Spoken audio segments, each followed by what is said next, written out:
Hello, everybody, and welcome to the final third, and welcome back to another episode. Last episode was our first episode. This episode's our second episode. We are very happy to have you guys here with us. We've introduced ourselves in the last episode, but we can do it again. My name's Callus, I'm Ali. Hassan.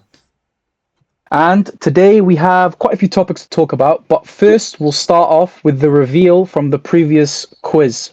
Ali, do you want to reveal who the player was? Adnan Yanazai. That's how you say his name. That was the player. Hope you guessed that. But let us know in the comments if you guessed it correctly. And at the end of the episode, we'll give you another quiz to guess, another player to guess. So stay tuned for that. Perfect, yeah, that's great. Adnan Januzaj, we know how good a player he was, but unfortunately never really lived up to the level he should have. But in today's episode, we'll be talking about the previous games, the games that we played, West Ham and Man United. The games that are coming up tomorrow, because today's Saturday, tomorrow's Sunday, so we're playing Everton, West Ham are playing Bournemouth in the final game of the Premier League series, the summer series. Then we'll be talking about the Isak situation, and how that links to Sesko and how that links to multiple other deals. Callum Wilson has officially signed for West Ham as of a couple minutes ago. And Son Heung-min, is he a Tottenham legend? Could he have done more in his career?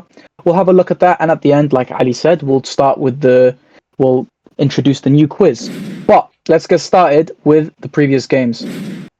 So West Ham played Everton and you won 2-1. What did you think of the game, Al? Yeah, it was all right. Again, there was a bit of some shaky moments with the defense, with some giving away a lot of possession, just stupid passes, and just just giving away the possession. Of course, we played a good few youngsters. We played Casey, we played Potts, and we played Callum Marshall. Callum Marshall looks very hungry. You could tell he's pressing a lot, which was good to see. Potts looking good in the midfield, looks very calm. His passing ability is great. He's unfortunately, of course, Casey made a mistake that led to the goal. But he's only young and it's only pre-season, so we don't want to look too much into that. But yeah, no, it's still some positives to take. There was players like Paul Krug who looked really good. It was a great finish from him for the first goal. And yeah, but again, some good passages of play, patterns of play. But just looking forward to the new season. Can't wait to see how the team plays. Really, yeah. Yeah, obviously West Ham did win. I wouldn't say convincingly, but there were good players that performed well. But United, on the other hand, did win convincingly against a very good side in Bournemouth. Now, Hassan, I don't know whether you watched the game. It was at 2:30 in the morning for UK viewers. Mm-hmm. What did you think of the game, if you did watch it, and give me a little bit of insight? Yeah, obviously, very late in the night. I had to work the next day, so I couldn't really watch the game. But I did watch highlights of the game. Very impressive from Dolgu, to be fair. Goal and assist. Very, very good on the left-hand side. Very, very direct. Likes to attack. Likes to run. But overall the team won. Fairly convincingly. Also, Højlund got his goal, so hopefully that in turn, increases his confidence, and hopefully he starts to play better. But yeah, no, it was a very good score, and I'm pretty sure the Bournemouth coach said very positive things about United as well. As Bournemouth, I think they beat us twice in that season, last season. I think they beat us at Old Trafford and away. They beat us at Old Trafford 3-0, and we drew 1-1 away. Højlund scored a last minute. I remember. Yeah, I remember that. So for us to win 4-1 against a side like that is, it's a good sign that better things are to come. But obviously Bournemouth lost key players, so I wouldn't take it. I'll take it with a grain of salt, but it's still a very good result, and hopefully their team can build on more confidence from that. 100%. What do you think? What do you think? Did you watch it or? I actually stayed up to watch the game. Actually, I had a nap before, but anyways, I stayed up to watch the game. Honestly, from the first minute, I thought we were just completely different. It's like a team I haven't recognized in a long time. We were pressing, and it was unbelievable. I'd never seen United play like that in The whole of last season, I've never seen them play. I've actually never actually seen United play and press like that before. It was actually really similar to the team that played the Europa League final, except for Heaton was in goal and Mazraoui didn't start. I think it was Dalot that started, right? And I was blown away, to be honest. I was like, even Casemiro and Bruno. Casemiro gave the ball away a bit. I think Yoro didn't have his best game, but overall, I thought the press was amazing, and I thought Dorgu did really well because Mason Mount was on the left and he was passing him the ball, and he was creating space for him. When you have a player like, we don't want to talk about him because he's leaving, but Garnacho hogs the ball a lot. He hogs the ball a lot, and he doesn't look for the overlap. Same with Rashford. Generally, I thought the team played well. Højlund looked good. Bruno looked good as well. I mean, Harry Maguire's just become very consistent, to be honest. I just think Harry Maguire, you can just rely on him to play well in any game. Yeah. But yeah, generally, I thought 100%. And yeah, I thought we played so much better. You can't really pick and point out one player except for Dorgu. Dorgu was our best player. Other than that, I thought we just played well as a team. Do you know what I mean? Yep. And that's what you want. You don't want to have one player being a standout and, like, let's say we win the game 2-1. But if we have a dominant game and we all play well, that's what we want to see. 100%. But that was the previous games. Now let's talk about the prediction for the next set of games. I mean, West Ham are playing Bournemouth. Al, what do you think is going to happen in that game? Honestly, Bournemouth are a great team. Of course, we've seen that from last season. So, I'm a bit worried, to be fair, to see what happens against them. All I really want to see is, the new players gel with the team. Something that I can praise Graham Potter for, which we haven't had in a while, is a manager who likes, he plays youngsters. He puts a lot of trust in these youngsters, and it's great to see, especially considering that it doesn't seem like we're doing a lot of movement in the transfer market. In terms of positions like midfield and defense. So it looks like we might have to trust youngsters this season to help fill out those roles and really boost those positions and areas in the team. What do I think? What will happen? To be honest, what I want to see is more. Again, same things for Fulkrug. He really excited me. He's looking a lot leaner, a lot sharper, a lot quicker. He's coming in deep a lot. So it's nice. Whether that's what Graham Potter is telling him, I'm not too sure. But yeah, hopefully we can beat them. I think if we can beat a side like Bournemouth, it gives us a lot of confidence going into the season. And they're a respectable team, so it'd be give me great confidence in the team that they're playing well. But yeah, that's what I think about the upcoming game. Sounds great. Yeah, it's definitely a challenge because they are a good team, and sure. Even though we did beat them 4-1, I thought they were a very big threat, especially down that left-hand side with the left winger. I completely forget his name. No, Semenyo's the right-hand side. Anyways, he's a fantastic player. He put in some beautiful crosses. Just they needed a striker to get on the end of it. Evan Nielsen wasn't really on it that day.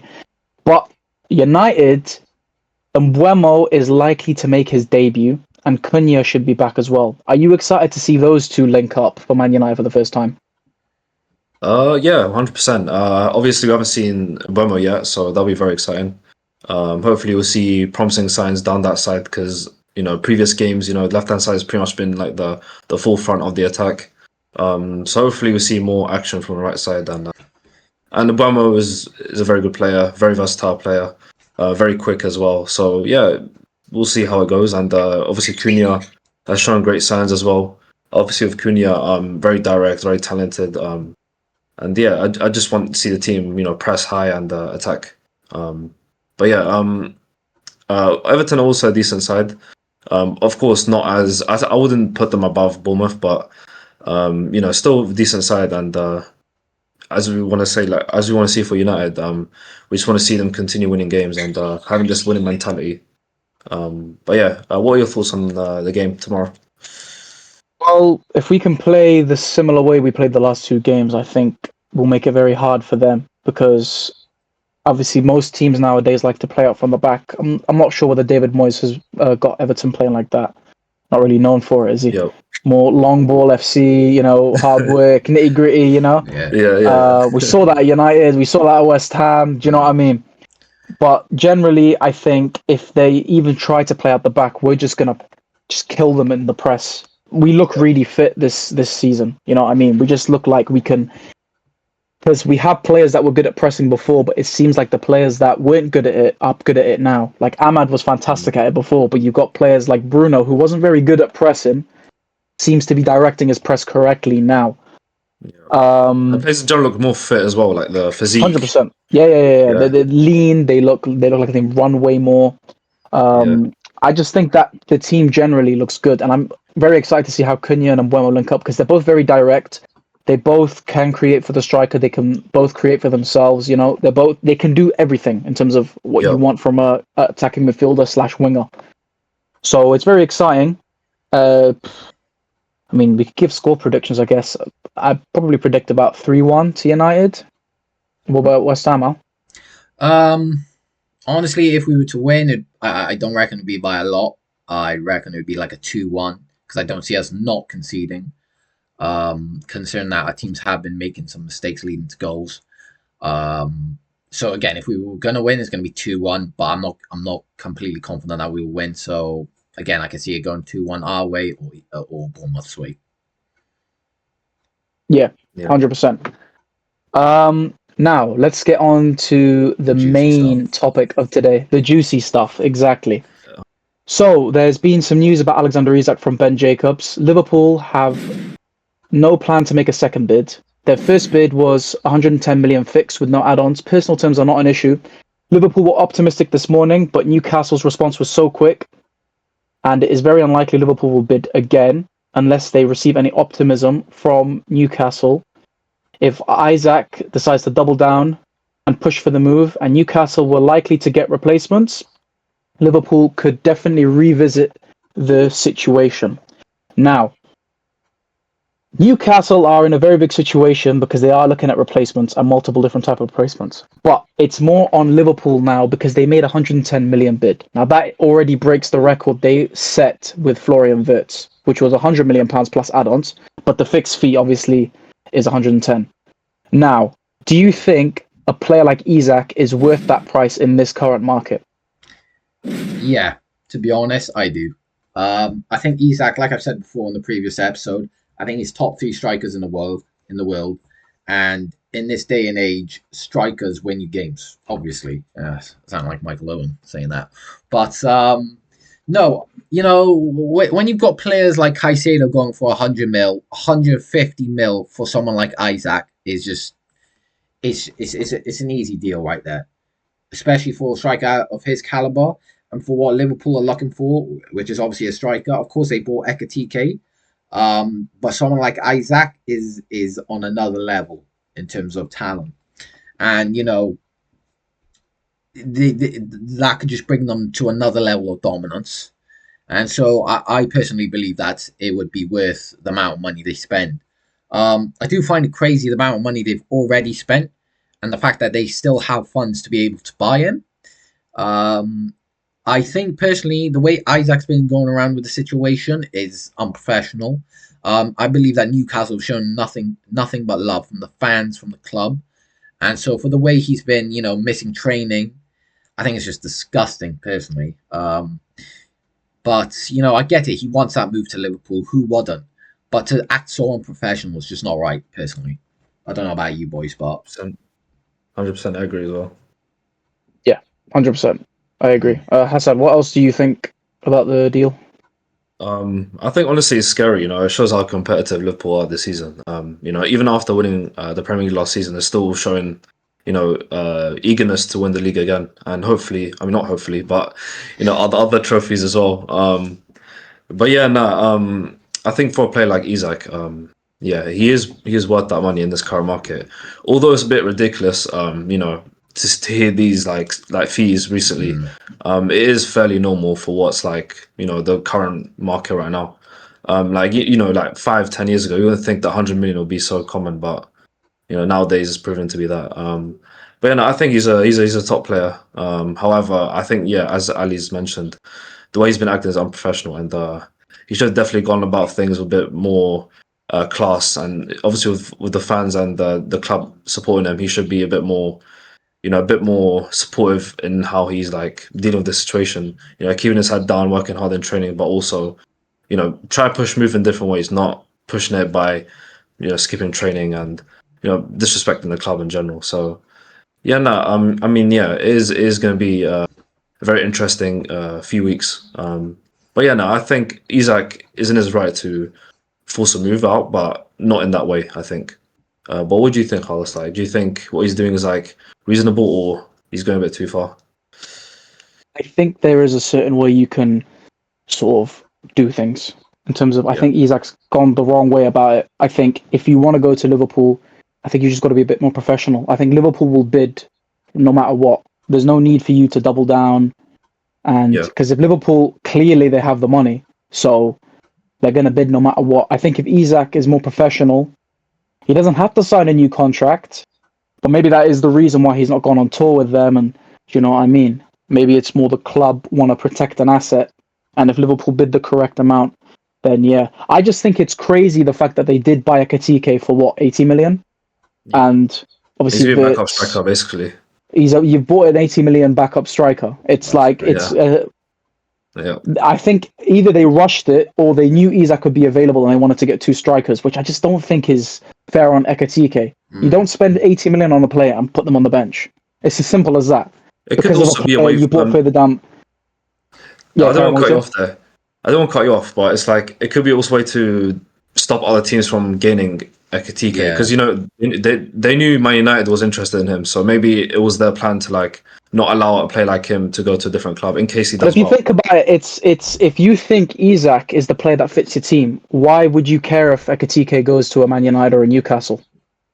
Really and truly, if you think Isak is the Yeah. player that's going to bring you up levels, why did you have to make that signing? Unless they have a plan to play both of them in the same team, which Yeah. could be very likely.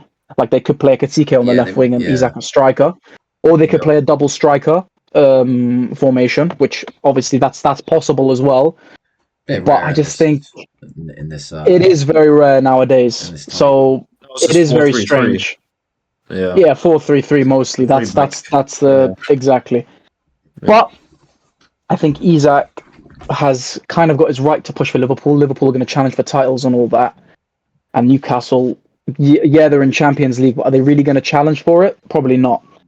But speaking of Newcastle, there's actually been a kind of a drop while we were live. So David Ornstein has just confirmed that RB Leipzig view Newcastle's offer for Benjamin Sesko as insufficient, so they've rejected it. The 75 million euros plus 5 in add-ons, because RB Leipzig, as I said in the previous episode, they said they wanted 75 million plus add-ons plus a sell-on clause. Man United are also in pursuit, and the 22-year-old is still undecided. So Newcastle bid this morning. They thought it could have a chance, but it has been rejected. Now, this could show that either Sesko has sort of said, I'm not really on it. Not really. I prefer Man United. If Newcastle are going to come again, they need to bid higher. Obviously, it does say he's undecided, but there's loads of journalists that are saying that his preference is Manchester United. It's more about him sort of double checking the numbers, double checking, the project, and also probably talking to Ruben Amorim and Eddie Howe multiple times just to make sure he knows what he's doing if he's the staple of the team. Now, what do you guys think is a fair deal for Benjamin Sesko, considering the fact that they just rejected this proposal from Newcastle? Honestly, right at the moment, it's all a bit crazy, isn't it? I'm surprised. It's a bit of a hard situation, especially for Newcastle, because they could end up spending this money. Isaac might end up staying for another year. Of course, still you're gonna need to get in this kind of striker, in preparation. But then that's probably going to limit his game time, and if that does limit his game time, like whether the investment ends up being worth it in the end would be up, to be seen. 75 mil, personally, I think is just personally not worth what I think Sesko's worth. I think that's just a bit too much. Can I just say one thing? Go for it. Obviously, Ekatike, was bought for 80 million. Do you think Ekitike is a better player than Sesko? Personally, I also thought Like he isn't. Ekitike was just too much as well. But look, that's the striker market these Yeah, I days. agree as That's the well. market. That's the market, Nah, and but that's that's what I'm saying. they've set the level. Liverpool have kind of not ruined the Yeah. market, but they've set the level, right? So they bought Yeah. Ekitike for that much, and they're bidding 110 million for Isak, and could potentially go up to 150. So in this market, do you believe that Yeah. this could be a fair deal? I don't think the Yeah, bid is like maybe. that low. I don't think it's low, but I just think, yeah, they're probably asking a bit more after seeing what XTK went up for. So they want to Exactly.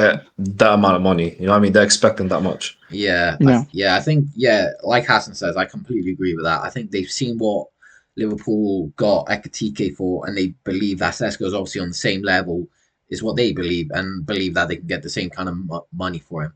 I think So Sesko's a better player, to be fair, but I'll be perfectly honest, I haven't watched like much of either players to be able to make an informed opinion on true. who's better. Yeah. Um, I've only seen highlights. Sesko does look good, and you know what? Sesko's had a lot more interest in him from other clubs, I believe, than Ekitike, Yeah. and for longer. So, yeah. Honestly, I think whoever gets him, he's will be a great player for them. I think he'd be more Yeah. suited for United at the moment, and I think he'd obviously be the pivotal striker for United, of course. You know, at Yeah. Newcastle, like I said, if Isak doesn't end up going stays for another year, he's not going to end up being the main man. Would that affect his game? You know, less minutes. So that's something he also has to think about. Obviously, Yeah. he doesn't. None of us know really what's gonna go. You know, happen with Isak in the end, whether he goes Liverpool or not. So I think that really affects that whole situation and his decision making. Yeah. Yeah, Hassan, do you want to add something to it as well? Um, with regards to Sesko to United, I think it's just a question of whether United can afford them because obviously we have to offload a couple of players. So I'm not too sure. After that rejection, maybe United will see this as like a very expensive like chase. So maybe they'll step out of the race now, seeing how much or how much that Newcastle were willing to bid, but obviously it got rejected. So maybe that puts United out of the race. Who knows? We'll have to see. To be fair, I just think Sesko, for me, is in comparison to Ekitike, who obviously come from the Bundesliga as well. They are different players. I've seen a little bit more maybe than Ali and Hassan. I think Sesko is more of a goal scorer. He's a bit more You say like physical, if that makes. Haaland-esque? He's more physical. He's a more physical. Yeah, a bit more Haaland-esque, I could say. I'm not Yeah. gonna say he's like Haaland because there's nobody really like Haaland. Yeah, of course you can't Haaland's a like beast. compare, but like I feel like I know what you're trying to get at. Like Yeah, he's direct, similar to in that style of play. He's got a very Yeah. strong shot. I think Ekitike is more of a more finisher, whereas technical, intricate. No. I think Sesko's more of a of finisher. course, yeah, that's what I'm saying. I think Sesko's Ekitike is more intricate. I yeah, that's think what I was trying to say. Ekitike Yeah, is way more intricate, and he might suit Liverpool's style of play better. And I think maybe Sesko suits our style of play a bit more better, a bit more physical, a bit more dominant, direct in terms of maybe the pressing system we want to play. So I think for us it could be good. Newcastle obviously need a player to replace Isak. He's not the same player at all. Isak can do everything. I think Sesko is more of a goal scorer, so they have to build kind of around him. Where Isak, he can sort of fit in with any system. But I think True. Sesko, you kind of got to build a team around him, which obviously is not a bad thing, but because he is good enough to be one of the best strikers in the world. But yeah, I just think Sesko for United could be a very good signing. But again, there's also a story saying that the backup plan is Ollie Watkins. Now, Ollie Watkins for either team could be very good. He's got Premier League experience. He gets goals. He gets assists. So at the end of the day, I think both teams wouldn't really mind who they signed. I mean, I don't really. Maybe Sesko might be a bit iffy in the first season. But I think he will come through, especially with the Yes. team we're building and all of that. Do you know what I mean? but yeah, to be He's fair, more for the future, I would say. yeah, Yeah. at least Ollie Watkins can bring experience and you know Immediate he's effect and proven. stuff. Exactly, like we know he's proven. Yeah. Whereas Sesko is just and these kind of players are coming from different leagues. You never know. So obviously, Yeah, we've had some 100%. who've come, succeeded, some who have come and not succeeded. It's just you just gotta wait and see, really. Yeah, 100%. Let's move on to West Ham's latest official signing in Callum Wilson. Now, you've signed him on a 1-year contract. He has said, I'm very excited to be joining a massive club like West Ham, obviously coming from Newcastle. Yeah, Come on, you a club guys. that shares a similar passion to mine, hard work, dedication, and also a strive for success. So I'm glad to be a part of it. That's what he said. He signed on a 1-year contract. He has scored a lot of goals in his career. I think he's been involved in Big. 111 Premier League goals. Okay, yeah, I was thinking about that. 111 Premier League goals. Yeah, He's played for Bournemouth, he's yeah. done very well there. Newcastle, and Mm. previously to that, he played for Coventry. Now, as a West Ham fan, you were talking about Fulkrug and how you need a lean striker. Do you think that Callum Wilson can come and make a big impact, or do you think that it could go down the same path as someone like who was a proven Premier League striker in Danny Ings? Yeah, so I do believe he's better than Danny Ings. So yeah, but of course that also still worries me because of how that went with Danny Ings. Didn't really have an impact on the club. Um, like I said, I've liked the look of Fulkrug this preseason, and so I'd love to see him more. But I think bringing in Callum Wilson's good. He's proven striker in the Prem, like we've been talking about, which is rare to come by. Of course, he's getting up there in age, but it's only a 1-year deal, so we'll see how that goes. Of course, I think he's a different kind of striker to someone like Fulkrug. Again, Fulkrug has looked a lot different this preseason, like a lot more leaner, a lot more quick, a lot quicker. Not like how he used to be, where he was a bit bulky, more hold up play. Um, but Callum Wilson still he offers a bit more. He's a bit shorter. He's a bit quick. He's probably still a bit quicker than Fulkrug, for sure. And so yeah, it's to bring a different kind of striker. But again, we've struggled with strikers over the years, as you know. Uh, Haller, uh, Skamaka as well. Skamaka. No, I believe Skamaka would have been a great signing, but Antonio? things happen. Antonio, yeah, he's no, I love Antonio, and he done well for the club, and I don't blame him if he wants to leave. If he's leaving, fair enough. I don't blame him. He's done enough for the club. Top Prem goal scorer. Can't really be mad at that. Um, but then, yeah, no, like I say, we haven't had anyone that's too clinical. But hopefully, maybe this will be a new era for us in terms of the strikers. But I guess we'll see. What do you guys think about it? Yeah, for me, I've watched him play a couple times. I think he's a good goal scorer. I'm not really sure if he's okay in the other side of things, but he's more definitely of a goal scorer. He's not really quick, especially because he's getting on in age as well. He might have Yeah, been I a bit better guess. before. He is getting on a bit. I think he brings experience, which I kind of think you already have in Fulkrug. Now, that's the thing But that I Prem would say about this. experience, It's a free transfer. It's a free transfer, Prem experience. something Listen, you different. could alternate between them. I don't know. Have Yeah. you got any young strikers coming through in the Like I academy? said, we talked about the game previous. Callum Marshall started, looked good, looked hungry. Now, if we're talking about pace, he's probably going to be where we would have pace in the striker position. So I Um, definitely think that players I, like Callum Wilson and Fulkrug can definitely teach him a thing or two. Obviously, yeah, Callum Wilson's got the experience in the exactly, Prem, Fulkrug, exactly. international level.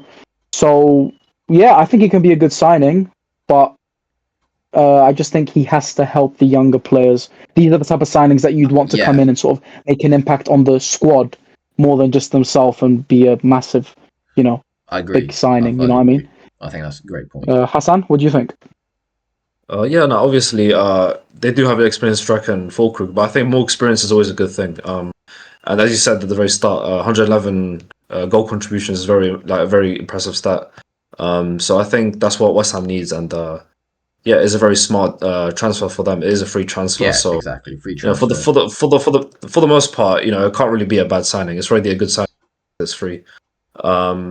But I think he had a very good season actually. Like couple, I think it was like 2022, 23. think he had like 16 goals, something like that. So he's Mm. proven to be a good player. So it's just a matter of him integrating to the West Ham team and also influencing the younger strikers to obviously up their game and just teach them a few things. I think it's a good signing, to be fair, and all the best to him. Yeah. Again, he's a good player. Like we said, he's kind of getting a bit older, but again, he can be a good signing for West Ham and help them push up the league. I think. Obviously, 100%. can't really get much worse. And if you got much worse, that would be bad on Yeah. West Ham side of things. But I highly doubt you could get much worse. But you never know. Football's football. Now, the last story we'll talk about is someone who has been a legend in the Premier League, not winning it per se, but was a part of a legendary duo. Clinical finisher, very direct, known for his dangerous two-footed finishes, and that's Son Heung-min. He had confirmed in a press conference a couple hours ago that he will be leaving Tottenham, and LAFC are optimistic to get the Son deal done, and it is in the final stages. Now, obviously, he's not staying in the Premier League, he's going to the MLS. Generally, personally, I think Son is a Premier League legend. He's scored some worldy goals. He scored that goal from the halfway line against Burnley. From the halfway line, sorry. Yeah. From his own box, actually. Unbelievable player. Like, he's a clinical finisher for someone who's a winger. If you give him chances, he's scoring at least 99, I think. He's that clinical because he's two-footed as well. Now, obviously, Tottenham didn't really do much in terms of Premier League success. He just won the Europa League with Tottenham. Would you staple him as a Premier League legend, or would you staple him as just a Tottenham legend? Personally, I'd staple him as a Premier League legend. I think, as much as they might have not had as much success as he would have hoped, of course, it's nice that he's, leaving after winning a trophy finally with them. And in that with a Europa League, not just any trophy, a good trophy. And of course, he's done so much with them. Again, maybe not so much in trophy wise, but helping them get to a Champions League final. It's not easy. Getting close to the title a few times. But no, he's a Premier final. League. Yeah, like you say, Premier League legend, definitely a Premier League legend. Give Gunsey as well. I'm not sure how many goals he scored or goal contribution he has, but as we know, I can get that up if you want. Like you mentioned, though, Charles, he's one of the best. Him and Harry Kane were one of the best duos the Premier League's ever seen. 103 goals for Tottenham. How many? 173. 173 and 101 assists. You can't be a Premier League numbers. You have to be a Premier League legend with those kind of stats. It's just as simple as that. In my opinion, right? Yeah. To be a Premier League legend, you have to win the Prem, goals. 127 goals in the Prem. Oh, really? And 77 assists. Yeah, that's pretty good. That is over 200 contributions in about 333 games, which is... He's had world-class seasons, to be fair. For sure. I think on his day, he was world-class. For sure. 100%. I think when you define a legend, right, I think you have to have won it in order to be defined as a legend. Whilst I do think he's a legend in his own right, would that class him as a Premier League legend? I don't know. You could say that about someone like Steven Gerrard. Obviously, I don't like comparing legacies. Obviously, Steven Gerrard was probably a better player than Son Heung-min. But I think when you look at the teams that Son was in, he was always a player that was so important to them. Obviously, with Harry Kane, the link-up. From when he first signed to now, he's been such an important player for them. Yeah, I wanted Son at United, to be fair. He's a deep down United fan as well, so it would have been nice for that as well. But 100%. You look at his age, it's kind of surprising. He's in his 30s, which he looks really young as well. And he stayed that long. Yeah, it's quite sad. He's a class act, to be fair. He's a class act. I've seen clips of him outside of football. Very nice guy, down to earth. Yeah. I wish him the best for his future, to be honest. Of course. What I'd say is, even though I am a West Ham fan and I don't, obviously don't like Tottenham, you can't hate Son. I feel like even if you're a rival fan, you can't hate the man. He's that kind of player, like Kante, for example. He's just such a lovable person. He's a great player, very humble. And as much as I hate Tottenham and never wanted to see him win a trophy, for his sake, I'm very happy he won a trophy, and that's how he's leaving. I think it would have been very sad if he were to have left Tottenham not having any success. Again, as much as I don't like them succeeding, but it's just good for him that they succeeded by winning a Europa League just before leaving. To be fair, maybe it would have changed.